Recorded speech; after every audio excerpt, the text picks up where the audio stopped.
Good evening all and welcome. Just want to let you know that I have narrated a really interesting story over on Forgotten Lives about Queen Ranavalona, the horrific ruler of Madagascar. She certainly was a piece of work, and it is something I think most of you will really enjoy. So when you're done here, please follow me over to Forgotten Lives to hear my narration and let me know what you think. Be sure to let him know that I sent you. Link in the description and at the end of the video. But for now, it's time to get comfortable and let the darkness take control. I was living in Tbilisi a few years ago, the capital of the Republic of Georgia, running a kind of legally ambiguous consumer credit operation when I figured it was time I took a much-needed weekend getaway in a small nearby town. The town I settled on is an extremely popular tourist location, given its beautiful location along a river nestled in a deep valley and rife with ancient churches. With many options for potential guest houses, hotels and rentals, I decided to not book in advance and just trapeze around until I found something appropriate. I found a very adequate guest house perched on a hill, about a 1-acre plot. Upon entering the guest house, I was greeted in typical Georgian fashion by an incredibly hospitable woman in her 60s and her son, who was in his early 30s, who resumed his yard work of filling a large hole he said was a septic tank with a foul lingering smell after a brief introduction. Again, in typical Georgian fashion, the hostess offered me tea, homemade wine, bread and cheese, all of which were much needed and fantastic. I'm American, but my family came from Eastern Europe, so I spoke Russian as most Georgians do, so we were able to chat a lot. Our conversations progressed from basic get-to-know-you to more personal info like whether I'm seeing anyone and who I am dating, which does come up in surprising frequency when you meet sweet grandmothers who want you to meet their granddaughters. At the time, I was dating a fellow expat from a Western European country. When I told the hostess that I was seeing someone, she seemed thrilled and asked me to show her a picture. She reacted with an "ah" and nodded in approval, commenting on her physique in a way that would probably be inappropriate if it wasn't a cute old grandma. I was then pressed by the hostess as to why I didn't invite her and how that isn't what a good boyfriend would do. Put on the spot like this, I lied and said that she was very busy with a work project, but she wasn't, but would be arriving at a later point. The hostess was elated by this news and called over her son and asked me to show the photo of the girl I was seeing. Early in conversation, it was established that I did not speak Georgian. The son saw the photo and affirmatively nodded and spoke in Georgian to the hostess briefly, and then turned to me with a beaming smile and a thumbs up and said in English, "Very pretty, you lucky brother." He then in Russian asked if I texted her to invite her. I lied and said I did text her, and reiterated that she would be arriving soon. It was 4 p.m. at the time, in a beautiful golden hour glow that lit up in the surrounding mountains and valley. The son said he would join us and asked if I liked cha-cha. Cha-cha is a very strong national liquor in Georgia, ranging anywhere between 30 to 75% alcohol, and is made from distilled grapes. I'd become quite the savant of cha-cha, and despite some strange feelings about the fixation on the female visitor, I obliged. Cha-cha is not for the weak-hearted, but I was very used to consuming it at the time. I should have paid more attention to the very intentional placement of the shots he filled for us, but I pushed those misgivings aside and had the shots after a very traditional toast. Around 20 minutes later, I felt exhausted and ill and excused myself to my room, saying I needed a quick nap. Walking to my room, I knew something was amiss. As mentioned from the beginning, I was fronting a questionable business and did have a firearm in my bag and made a mental note to take it with me and put it under my pillow. But as one can imagine, it isn't easy to remember things, even on short term, when apparently drugged. Despite failing to collect my weapon, I did close my blinds as the afternoon sun was blaring in the room and I wanted darkness. Passing out around 4:30 p.m., I awoke to darkness at 4:45 a.m. with a raging headache. My window shades were partially opened, despite me closing them before passing out. They were opened within about 2 feet of space visible to the outside. My bags were not in the position I had left them, and the television was on and on high volume despite me never using it, and the door was only partially closed. I peered out the window and didn't see anything, so I quickly went to my bag, retrieved my firearm and went to the bathroom with the intention of calling my co-workers or a driver to pick me up. I had no call service and no Wi-Fi despite having perfectly fine reception the day prior. I went back to bed with the weapon under the pillow and zero desire or inclination to fall back asleep. After an hour or so of pretending to be asleep, I saw the sun peer through the window and get a look inside. At this point I was certain it was not my imagination playing tricks on me, and that I was in trouble. I came out around sunrise to find both the hostess and her son sipping tea on the deck, and told the hostess that my girlfriend was arriving soon on a bus, and that I'd bring her when it arrived. I grabbed my backpack and left my other bag to give the impression I wasn't fleeing. Got service immediately after leaving the property, and called a partner to pick me up. Old school businessman who was floating the money I'd run the lending operation with, and I told him the story, and he said he would handle it. He did handle it. I still think about the foul-smelling hole the son was digging. Last guest? Weeks later I decided that wasn't the place or business for me, and applied for law school on the other side of the world. I was 11, almost turning 12, and my family decided to go to America for a holiday, where we stayed in Las Vegas for a few days at the Stratosphere Hotel. The hotel is split between hotel rooms and a large casino that we'd sometimes have to walk through to get out of the hotel. One night my parents had to go do something, and they told me to just wait there. So stupid of them. It had been quite a while, and they hadn't returned. Later, a woman, probably in her late 20s, approached me and asked if I would accompany her to the elevator because she was scared of them. My first thought, with a naive 11-year-old brain, was to of course agree, as I loved being a helpful hand to other people. However, I wanted to tell my parents where I had gone so they wouldn't have to worry if I wasn't there when they returned. I told this to the lady, and then went on a quest to find my parents in the Vegas casino alone. Not really sure what they had gone for, but wanting to find them fast because I didn't want to keep the lady waiting was on my mind. I couldn't find them, so I decided to just go back and accompany the lady anyway, since I had nothing better to do, and would probably be back before my parents returned. To my dismay, when I returned, she had gone. Soon after, my parents had finally come back, and they explained that she most likely was going to try and kidnap me, but left because I said I would tell my parents.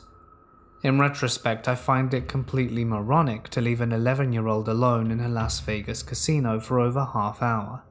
It was a recipe for disaster, and God knows what would have happened had the ladies still been there. This happened to my mother, Emily. When she was in her early 20s, she was traveling from one city to another by bus for a business conference. Next to her was this young man heading to the same city. For the entire trip, he was telling her how beautiful she was, how he had fallen in love with her, and it really scared her. She attempted to ignore his confessions, but they had traveled together non-stop for 5 hours in a full bus. Come to find out that they were staying at the same hotel. It's the first night, and the guy somehow found my mum's room and kept banging on the door, pleading for her to open up, telling her he was crazy about her and that he couldn't live without her. She was up all night and scared to death in her room. She apparently notified the hotel, but they didn't do anything about it. By morning, things had quietened down, and she was getting ready to leave the room. She cracked the door open, realizing she couldn't open the door, as it was tied with wires from the outside. She was stuck in the room. She banged on the door for the longest time until the hotel employees heard her and were able to cut the wires to set her free. She bolted out the room as fast as she could and brought the earliest ticket home and called the cops and told them to get to the hotel and get the guy's info. She never saw him again, thankfully, as she wasn't sure what became of him, but perhaps it's better that way. What did he have planned? Why was he tying up the door? What's wrong with some people? When I was about 12, my older brother got married in Massachusetts, about halfway between where his wife's family live and where our family lives. Since the wedding was so far away, we decided to stay the night before and the night after the wedding in a hotel close to where the wedding would be. Everything was going all right until the creepiest thing happened the day of the wedding. Everyone was running from room to room getting ready. We had girls getting ready in some rooms and men in the other. My family was all over the place. Every time someone would go to a new room, the door would lock behind them, and we would have to knock to get to another room unless you had the room key, which the children did not. The rooms were all so close that my mum wasn't remotely nervous, having myself and my sister of 11 going from room to room where our family was, since this whole hallway was basically just us. At one point I left my room where my sister-in-law was, and wanted to go to our room where my mum was. I knocked on the door, and at this point everyone was already in a room. I was the only one in the hallway, when all of a sudden an older man opens up the door to the hotel stairs, which was directly down the hall from me. He stood there staring. I have a history of abuse, so this sent my anxiety into overdrive, and he started to really take slow steps towards me. At this point I started to slam on the door, yelling for my mum. When she finally opened the door, the man turned around and booked it real quick back down the hotel stairs. I was absolutely petrified. We never saw him again around the hotel. I'm 25 now, and still wonder what that man was going to do, if he had made it to me, or if he was just purposely trying to freak me out. But I'm glad that I never found out. Last July, we planned a special day for my husband's birthday. We went to the zoo, and then we stayed at a Sky Baris, the hotel rooms that have pools and stuff. The way they're set up is the hotels are like little condos on their own, and we had to drive around to get our little condo room. We were watching the new Pet Sematary, and it was right around midnight. Terrible movie, but sets the upcoming mood. We start hearing banging on the door, assume it isn't anything, as we are in our own little bubble, but it doesn't stop. For about 20 minutes the banging continues. We honestly thought it was just the outer door flailing around due to wind, but it never stopped. I went to the bathroom, and I can hear my husband yelling at the door, "You're at the wrong room!" Apparently it was a woman banging on the door at midnight. We thought she was drunk and trying to get into our rooms for some reason, but the banging continued for another half hour. We were terrified, but literally thought it was some drunk woman trying to enter and got confused to where her room actually was. The banging stops after nearly an hour of it, and we were both quite anxious and wanted to go to bed. The next morning we got to the door to check and grab our stuff to leave, and we were greeted by 4 police cars and an ambulance, and 6 officers standing around a woman laying on the grass. We went to check out and said something to the woman at checkout, and she asked if she knew anything of what was going on in front of our room. They apologized and told us the police were already there before they got there and didn't know anything. Feeling guilty now, we go and talk to the police standing outside and give them our information, telling them that this woman was banging on our hotel room door for about an hour last night at midnight.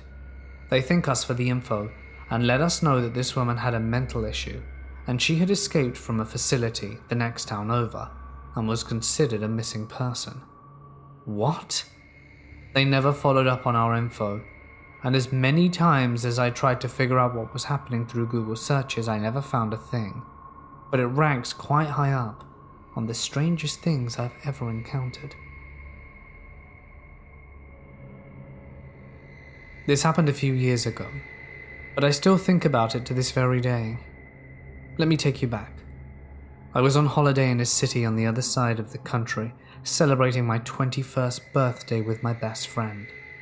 We were having an amazing night out, with a few too many drinks, and ended up meeting two guys, Andrew and Billy. They seemed like really cool dudes, and we were really into them. So when they asked us back to their hotel room, we said yes. Obviously a silly idea, but we were young and drunk. Things were great on the way back to the hotel room. We were all laughing and having a great time. When we got to the hotel room, there were two other men there as well, Ricky and JD, who were at least 15 years older than us. They gave us creepy vibes, but we brushed it off, and we asked Andrew and Billy if these guys were there, and they said that they were their colleagues, as they were in the city for work, and the company paid for their rooms. So Andrew and Billy were in different rooms, but we were all partying in Andrew's room that he shared with Ricky. I got a little too drunk and my friend put me to bed. She said that she was going to Billy's room and asked if I would be okay with Andrew, and I said yep. Keep in mind, my friend didn't have a phone either, so we basically had no way of getting in touch with each other. Another stupid thing. So I'd been in the bed for a while with Andrew, just talking and chilling, when he says, "I just have to pop out and be right back." I assumed he meant just out the bedroom, not the actual hotel, but he left the hotel room to grab something from Billy's hotel room. I was just watching TV in bed when the bedroom door opens, and I assumed it was Andrew, but my heart sank when it was Ricky, the weird colleague. He walked into the room and sat on the bed. Keep in mind I'm very naked at this point, trying to cover myself with the blanket. He said, "You do realize that everyone has left you alone in here, right? It's just you, all alone. No one is here, and no one can hear you," and continued edging closer to the bed. At this point I was completely terrified, speechless, and horrified. I was frozen in fear and had no idea what to do. What a creepy thing to say. I tried to say something, but nothing came out.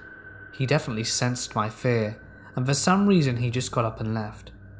A sense of relief flooded me, and I felt silly for overreacting. That was until I heard JD, another random colleague, shout, "Get back in there, what are you doing? This isn't what we discussed. Get back in there and do what you were meant to do." I ran to the bathroom and locked myself in because I was so scared, but there was no way out, and the only way out the hotel room was through the front door, and I had to walk past Ricky and DJ to get there. I was scared.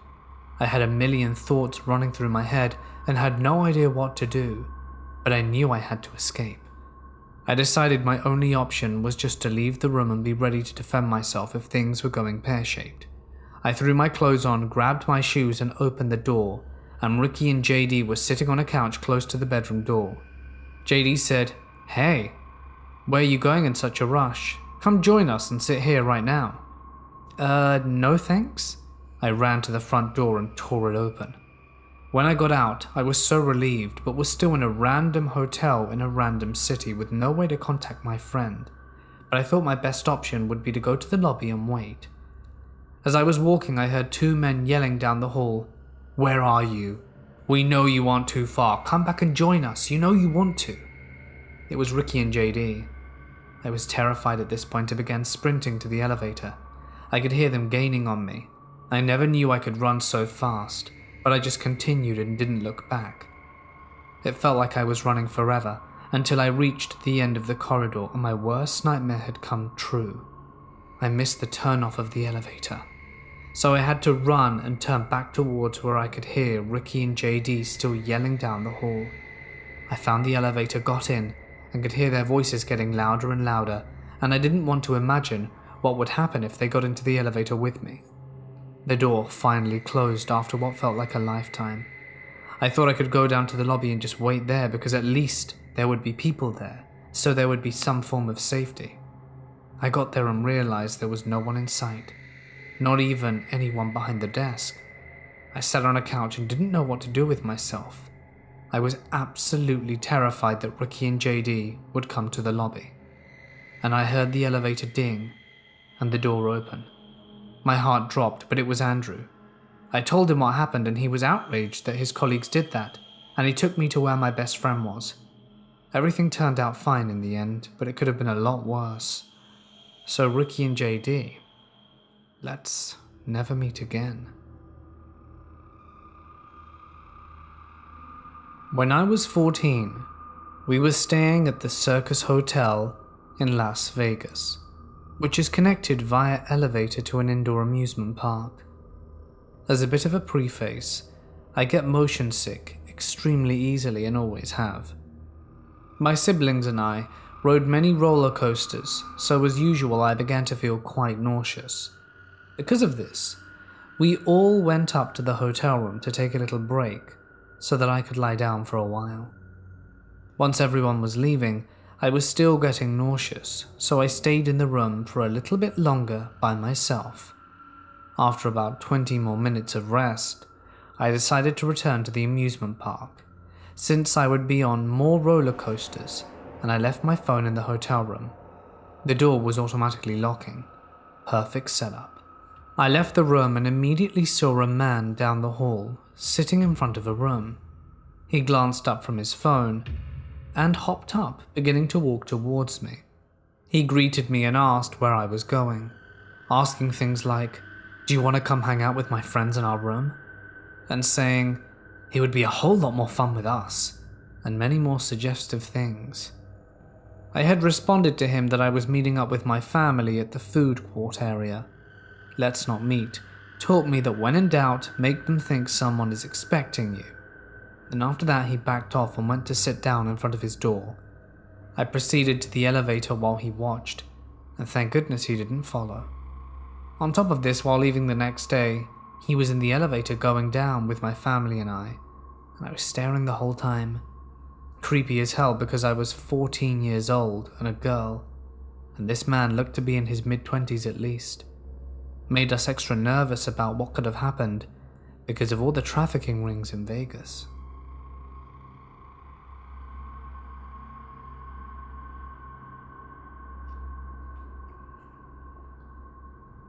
I heard this story from a girl who used to work as an international flight attendant on a famous Eastern airline. She swears that this is real. When the airplane's crew land on a country they don't live in, they go to a hotel where they usually spend the night before the next flight. The girl told me that the crew loved to say that the hotels they stayed in were haunted. It wasn't different with that specific hotel that they were staying in Malaysia. She didn't care much though. However, when it was around 3 a.m, she woke up to find a man in her room. Because she was still sleepy, she didn't care much, just told him to get out. The man ran to the door, opened it and left immediately. She got up and went to the bathroom, finally realizing how creepy it was what had just happened. Hotels usually have safety lock doors inside the rooms for guests to use, but hers were broken, so she wasn't able to use it. A few months later, she ended up having to go to that same travel route and spend the night at that hotel again. This time she was able to use the safety lock and went to sleep. Again, in the middle of the night, she woke up and noticed someone was messing with her doorknob trying to get in. She woke up again totally frozen and unable to do anything. She waited for a few minutes that seemed like an eternity until the person finally gave up and left. On the flight back, she told the other crew members about her creepy experience. They seemed to believe her and told her that another girl from the airline experienced that in the hotel as well. The second girl was also spending the night there after a very long flight. When she woke up in the morning to get dressed and leave with the rest of the crew, she realized she couldn't find her work shoes. She looked everywhere in the room but couldn't find them. That was a very strange thing considering she barely had any luggage. She went to the hotel's hall where the rest of the crew was, waiting for her, to tell them she couldn't find her shoes. Some people went back to the room with her to help her look. After a while, one of them asked, "Have you looked inside the safe box?" She was like, "No, I didn't even touch it," since she obviously didn't need to use it. They opened it and found her shoes in there along with a piece of paper. Weirdly enough, they opened it, and on it was written, "It was fun to watch you sleep." In 2018, my secondary school class went on a trip to Poland for a few days. Our flight was at 7:30 a.m. so by the time we got to the airport and on the plane, we were pretty much all exhausted. We arrived at the airport in Poland a few hours later, and as school trips go, we were immediately roped into a tour around the town for another few hours. As you can imagine, by the end of it, most of us could barely walk, so we eventually made our way to our hotel at around 4 p.m. Let me tell you, this hotel was probably in the creepiest place you could imagine. It was down this little alleyway that if you were in the dark, you wouldn't be able to see a thing. As well as this, there was a train track right beside our hotel, and every 20 minutes a train would pass by, which honestly terrified most of us as we weren't used to it and weren't aware that it was even there. Anyway, once we had checked into the hotel, we were finally allowed to get some sleep for a few hours before we headed out for the night. All of us were around 17 to 18, so we were allowed to head out on our own. When we headed out that evening, that's when things started to go wrong. In order for us to get to the town square, we had to cross through this little park. Now, you may think that it isn't that big of a deal, but trust me, it was. There were several beggars in this park, and they would constantly come over to us rambling in Polish in what I could believe was them asking for money. The one thing that we were told when we arrived there was to never give anyone money, as it would only result in more people expecting to be given something. So we continued on quickly through the park and headed to the town square. We spent a few hours in and out of bars and restaurants, checking out the town until about 11. As you can imagine, it was pitch black at this point, so we started making our way back to the hotel. We again made our way through the park, but this time nobody bothered to approach us. We were surprised that they had given up so easily, but we continued on until we got back to the hotel. We had barely stepped inside the hotel lobby when one of the girls in our group started screaming, pushing her way through us, all to get upstairs. When we looked back, we saw what her problem was. We saw that one of the beggars from the park had followed us, this large burly man who looked as though he could kill all of us if he wanted to. However, that wasn't the thing that creeped me out the most. It was his face. The man was simply standing there smiling at us, not in a friendly way, if you catch my drift. The girls screamed and had eventually gotten the attention of our teachers upstairs, prompting them to run down to see what the hell was going on. When they saw the man, they literally ushered us all inside, yelling for the hotel receptionist to get out there. Luckily, the receptionist managed to get the man to leave after he threatened to call the police. What creeps me out the more I think about it is the fact that this man was able to follow us back all the way to our hotel without any of us even noticing. I can tell you now, that was the first and last time I ever went on a school trip abroad. This story goes to show, always be aware of your surroundings, especially in an unfamiliar setting. This happened back in high school. I was on a class trip with the band, and the last stop was in the deep south. Not realizing the long drive there, we spent all day on the buses. We were cooped up and exhausted from the travel. At check-in, many of us noted the atmosphere was sketchy.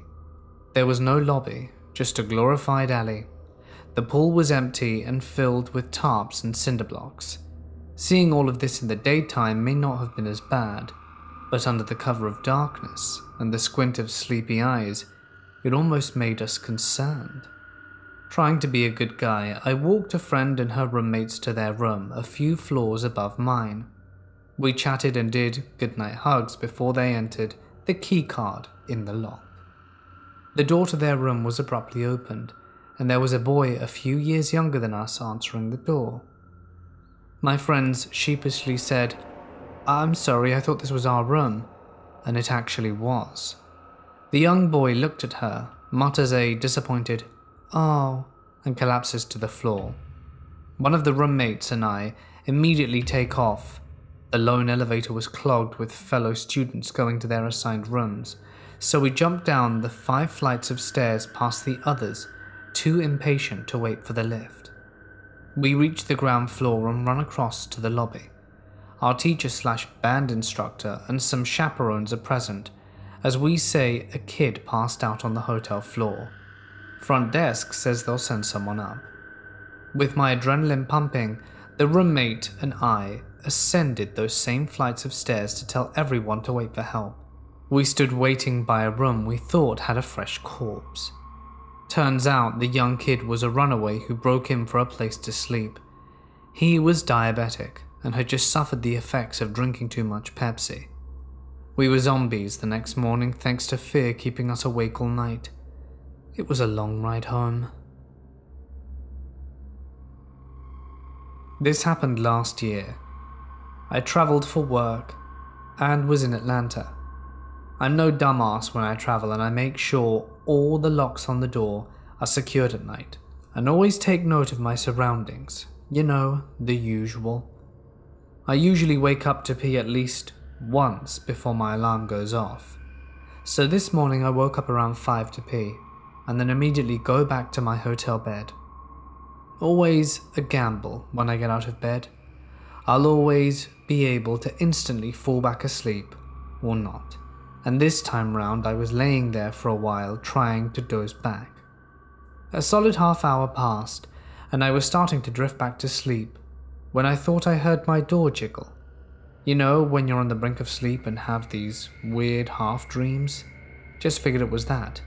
But then I heard it again. I shot up out of bed, and without a doubt I saw a shadow of someone standing on the other side of the door.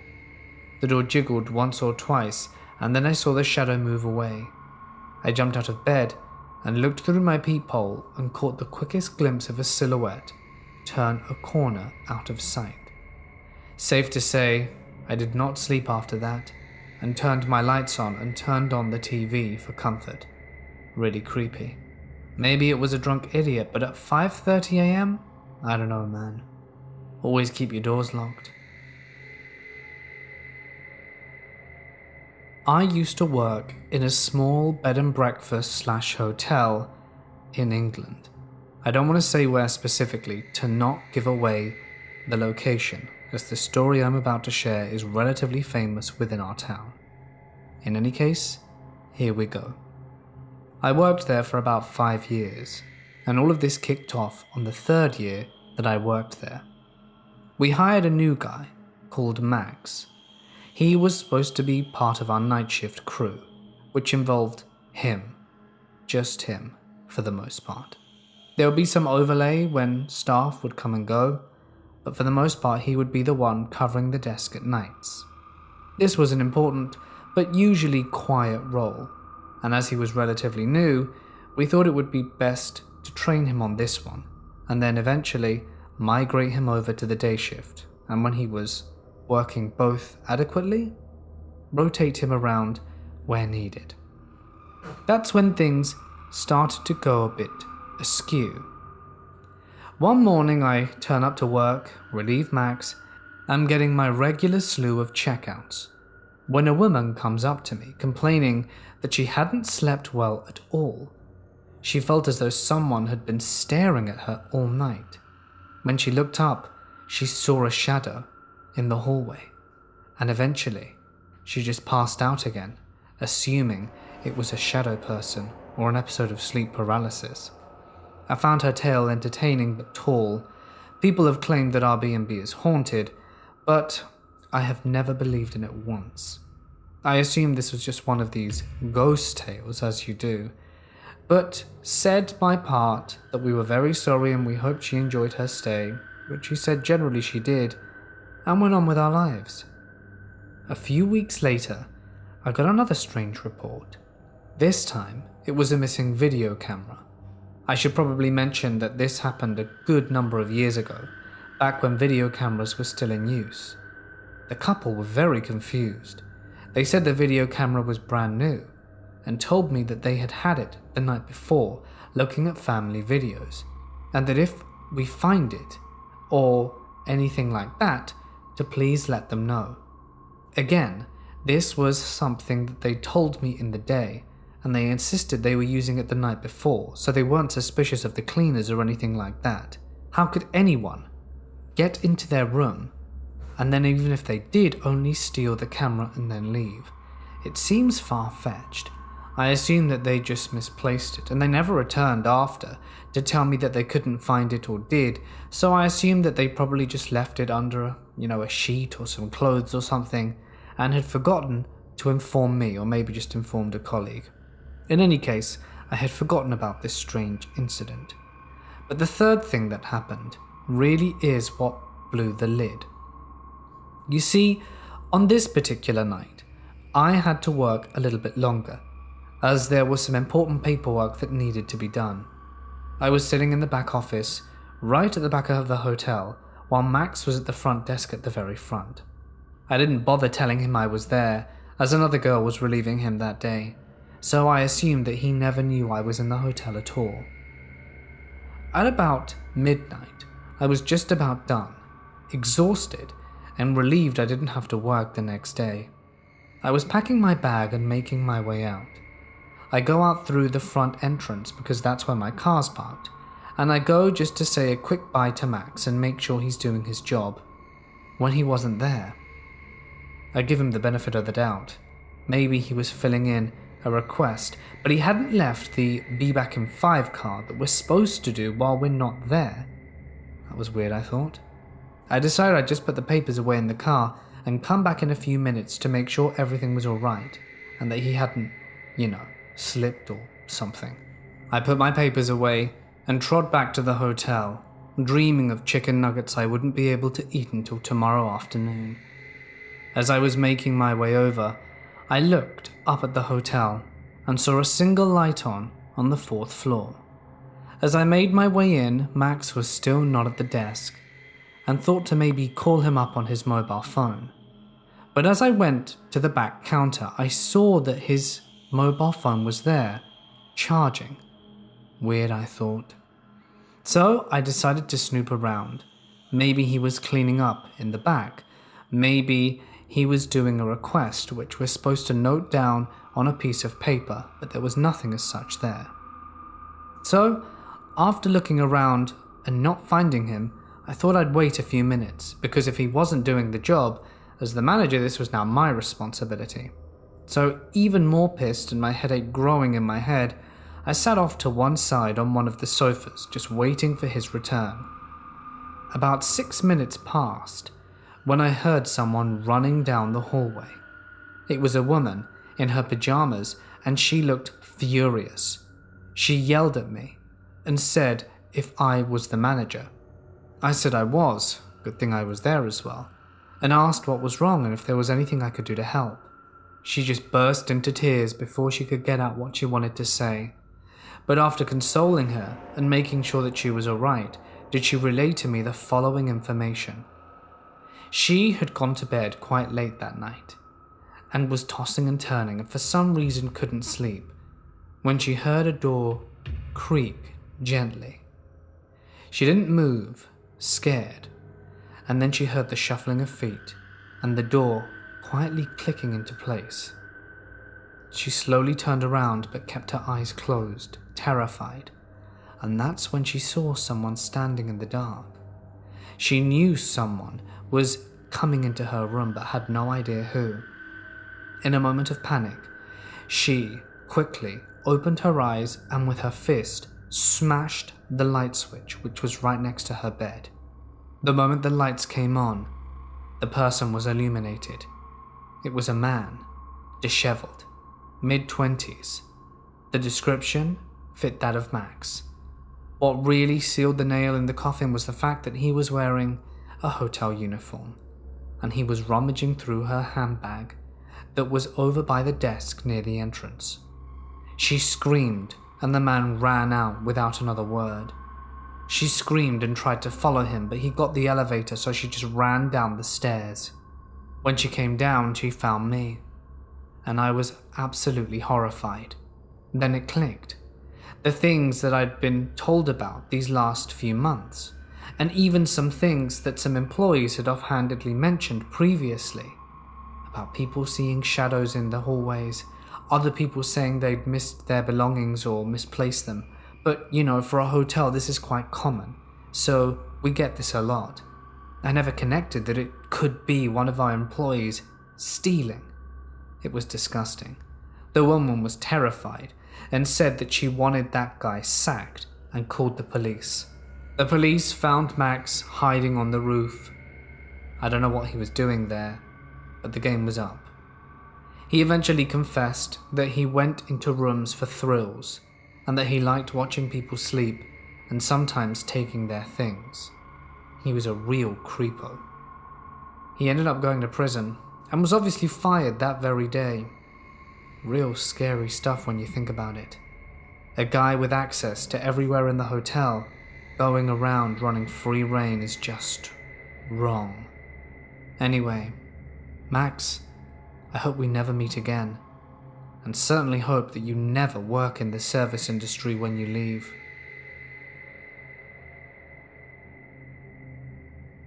Hey guys, it's Mort here and thank you so much for listening. As I mentioned at the start, I am actually featuring over on Forgotten Lives, where you can check out a collaboration we did on Queen Ranavalona. She really was an incredibly nasty piece of work, a truly horrifying person who you wouldn't want to encounter anywhere, least of all in the hotel. She lived about 170 years ago, long time ago now, but her story lives on for her horrific things.